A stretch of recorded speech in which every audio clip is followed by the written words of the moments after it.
Владата одлучи и од денеска целосно се укинува забраната за движење, односно полицискиот час, а се укина и ограничувањето на работното време на сите угостителски објекти. Од денеска е дозволено и одржување на настани на отворено со 1000 посетители, како и свадби, прослави, веселби на отворен простор.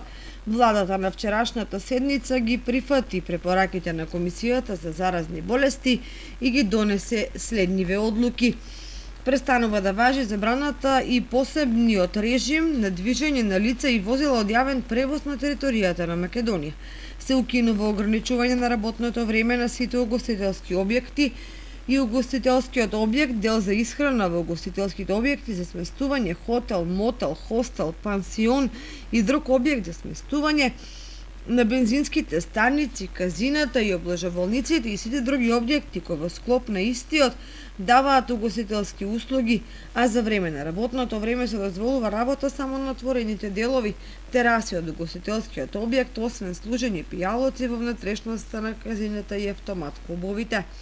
Владата донесе заклучок да се дозволи одржување на настани на отворено со 50% од капацитетот на просторот, каде што ќе се одржува настанот, и ограничен број на посетители со максимум 1000 посетители.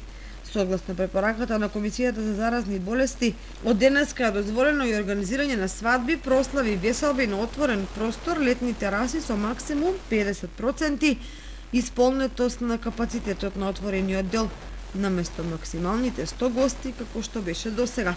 Владата донесе заклучок да престане да важи врската угостителскиот објект кој има прослава да ја регистрира или пријави прославата во угостителската комора која води регистар на свадби, прослави и останати веселби. Владата препорача да се измени и дополни протоколот за организирање на свадби, прослави и веселби. Сите овие олеснувања, односно укинување на голем дел од рестриктивните мерки се поради нагло намалениот број на ново заразени и стабилизирање на состојбата со коронавирусот во државата.